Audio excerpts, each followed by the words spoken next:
अस्सलामुअलैकुम वरहमतुल्लाहि वबरकातुहू। उम्मीद करती हूँ आप सब खैरियत से होंगे। आज का जो मेरा टॉपिक है बहुत ज़्यादा इंटरेस्टेड है, क्योंकि अब्बू के पास बैठी थी। अब्बू ने मुझे मेरे साथ एक सुबह के टाइम नाश्ता जब हम कर रहे थे तब उन्होंने मेरे साथ एक स्टोरी शेयर की और वो बहुत ज़्यादा इंटरेस्टेड थी मुझसे। वो जो नॉलेज जो मैंने स्टोरी सुनी उससे बहुत ज़्यादा नॉलेज मैंने गेन किया। तो मैंने सोचा क्यों ना मैं अपने जो मुझे देख रहे हैं, जितने भी व्यूवर्स हैं, उनके साथ शेयर करूँ। ठीक है, तो पहले तो मैं अब्बू की बात को इतना इंटरेस्ट नहीं थी ले रही, लेकिन जब उन्होंने मेरी स्टोरी मेरे साथ शेयर करना शुरू की तो अल्हम्दुलिल्लाह बहुत मज़ा आया और सीखने के लिए भी बहुत कुछ मिला। अब्बू ने बताया कि बेटे टोटल ना 3 भाई होते हैं, ठीक है, और जिनमें से ना एक जो था ना वो पढ़ता नहीं था, लाडू था सबका, ठीक है, लेकिन जो है ना लाडले तो तीनों ही बेटे थे, लेकिन जो था ना लास्ट वाला वो घर के काम करना ये वो, उसके पास कोई स्किल नहीं थी, कोई डिग्री नहीं थी, ठीक है, ना उसे मेहनत का पता था क्योंकि वो घर के काम का ज़्यादा करता था। बाकी जो 2 बेटे थे ना वो माशाल्लाह जो है ना बड़े अच्छे मुकाम पे थे। अच्छा जी, अब्बू ने कहा हुआ यूँ कि तीनों की शादी हो गई, जिसमें से 2 तो बड़े अच्छे सेटल हो गए, बिज़नेस की तरफ चले गए या जॉब की तरफ चले गए। जो लास्ट वाला रह गया ना वो किसी की तरफ भी नहीं था, क्योंकि उसने कभी मेहनत की नहीं थी बाहर घर जाके। वो घर में उसने अपने माँ बाप की बड़ी खिदमत कर डाली, इस वजह से उसे मौका ही नहीं मिला कुछ नई स्किल सीखने का। अम्मी अब्बू की उसने बड़ी इज्जत की, ठीक है, उनसे दुआएं बहुत ज़्यादा ली। खैर जब उसकी शादी हुई तो जो उनकी वाइफ थी ना, उनकी वाइफ ने होता है ना आजकल की जो वाइफ होती हैं, यार तुमने मेरे लिए किया ही क्या है। तो जो उनकी वाइफ थी उनका रिप्लाई ये था कि आप टेंशन ना लें, मैं आपके साथ हूँ ना। तो वो देखना शुरू हो गया कि यार कैसी बंदी है। खैर उसकी वाइफ गई अपने घर गई हैं। जैसे ही वो अपने घर गई हैं तो उधर जाके उन्होंने वाइफ ने अपनी अम्मी अबू से थोड़े से पैसे लिए वहाँ से, ठीक है, बड़ा अच्छा जो है ना ड्रेस लेके आई वाइट कलर का प्योर, उसको अपने हाथों से खुद स्टिच किया करके ना उसको पहना दिया। उसे कही तुम आप ना पहन ले। अच्छा, उनके हस्बैंड ने कहा पहना ड्रेस और उन्होंने कहा कि तुम ना आप ऐसा करो कि जो है ना बादशाह के पास जाओ नौकरी के लिए। वो हैरान हो गया कि ना मेरे पास कोई स्किल है, ना मैं पढ़ा लिखा हूँ, ना मेरे पास ABC भी नहीं मुझे आती, ठीक है, जैसे कहते हैं ना पंजाबी में चिट्टा अनपढ़। ठीक है, अब्बू ने मुझे ये समझाया था तो मुझे अभी तक वो अल्फाज भूले नहीं। अच्छा, तो कहने का मतलब ये था कि एजुकेशन भी नहीं है, कोई डिग्री नहीं है, तो मैं क्या बादशाह के पास जाऊँ। खैर वो चला गया, वाइफ ने उससे कहा कि आप ड्रेस ये अच्छा से पहने और जाएँ। अच्छा जी, वो गया है वहाँ पे और जो है ना बादशाह की जो असिस्टेंट है ना वो ऑलरेडी जो है ना वहाँ पे 3-4 और लोग थे, उनका भी जो है ना इंटरव्यू ले रहा था। अगर आज के मायनों में देखा जाए तो आपको समझाना चाहूँ तो इंटरव्यू, ठीक है। तो वो जब इंटरव्यू ले रहे थे ना तो उन्होंने ना जब वो आदमी गया ना वो और उसके साथ जब वो आया ना वहाँ पे, उसके आने से पहले 3-4 जो है ना वहाँ वैसे ही लोग बैठे हुए थे टेस्ट के लिए। खैर अब क्वेश्चन किया गया, क्या हुआ कि जो उसकी बादशाह का असिस्टेंट था ना उसने ना अपने हाथ में जो टिड्डी नहीं होती टिड्डी, उसको अपने हाथ में ज़ोर से पकड़ लिया, दीवार पर चलती पकड़ कर ना ज़ोर से उसको ख़त्म कर मार के वो टिड्डी को अपने हाथ में पकड़ लिया। अब वो जो है उनसे टेस्ट ले रहा था कि बताओ, जो वो आदमी था ना उससे पहले जो 3 आदमी थे उनसे पूछ रहे थे बताओ मेरे हाथ में क्या है। अब जो वहाँ के जो बैठे हुए थे ना इंटरव्यू के लिए, उसने कहा कि बादशाह सलामत का असिस्टेंट तो 100% के हाथ में सोना होगा या जेवर या कोई चांदी होगी। उसने कहा सोना। कहता नहीं तुम जाओ। दूसरे से पूछा ये क्या है, उसने कहा कि हाँ चांदी। उसने कहा नहीं तुम भी जाओ। तीसरे से पूछा, उसने भी कुछ इस तरह का रिप्लाई किया। जो चौथा था ना जो बिल्कुल ही, उसकी बारी आई, जो वाइट कलर का जिसने ड्रेस पहना था, जिसकी जो है वाइफ ने कहा कि आप जाओ जॉब के लिए। अच्छा, जब उसकी बारी आई ना तो उसने अपने आप से कहा कि लो भाई, जैसे अब मेरा इंटरव्यू है लेट्स सपोज, तो मैं क्या कहूँगी, हेजिटेशन में अपने आप से बात करना शुरू कर दूँगी। ऐसे उसने अपने आप से कहा ले भाई, उसने पंजाबी में जो मुझे अब्बू ने बोला था, अब्बू के अल्फाज मुझे अभी तक याद है, उसने अपने आप से बोला कि ना ले भाई टिड्डी तू भी आज हाथ आ ही गई है, ठीक है। अपने आप उसने बोला कि ले भाई टिड्डिया तू तो आज हाथ आ ही गया है। उसने ये अल्फाज बोले ना तो वो असिस्टेंट जो था ना वो फुल हैरान। उसको ये था कि शायद उसने ये कहा है कि आपके हाथ में टिड्डी है, तो वो कहता है यार तू लकी है, तुझे जॉब मिल जाएगी। वो हैरान हो गया कि यार मैंने तो कुछ कहा भी नहीं, मैं तो अपने से बोल रहा था। तो खैर उसकी एमी बस कहता है जिसको बोंगी मारना और वो जीत जाए, लाइक उसकी किस्मत काम की। तो उन्होंने कहा, बादशाह को कहा कि इसको मैं जो है ना यहाँ पे जॉब के लिए रख लूँगा, नौकरी के लिए।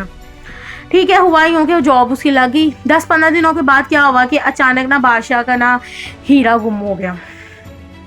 अब वो जो हीरा गुम हुआ ना, बादशाह सलामत आए जी उसके पास ही, जिसको रखा था एज ए हेल्पर के तौर पर। उसको कहा कि तू बड़ा जहानत वाला है, तो तू जो है ना देख मेरा हीरा का है। अभी वो उसे ये बताने के लिए आ ही रहे थे बादशाह सलामत के, देखा वो जो जिसको बताना था ना वो वहीं पे खड़ा था, और उसने देखा कि ना बत्तख ने ना बादशाह सलामत का जो है ना हीरा पकड़ के ना खा लिया, अपने मुंह में डाल रहा है।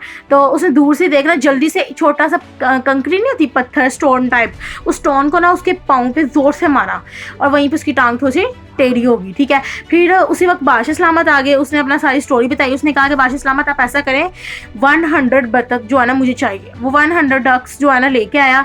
100 बतखें जो थी ना, वो जो जिसकी टांग पे मारी थी ना, उसको भी इसके अंदर ऐड कर लिया।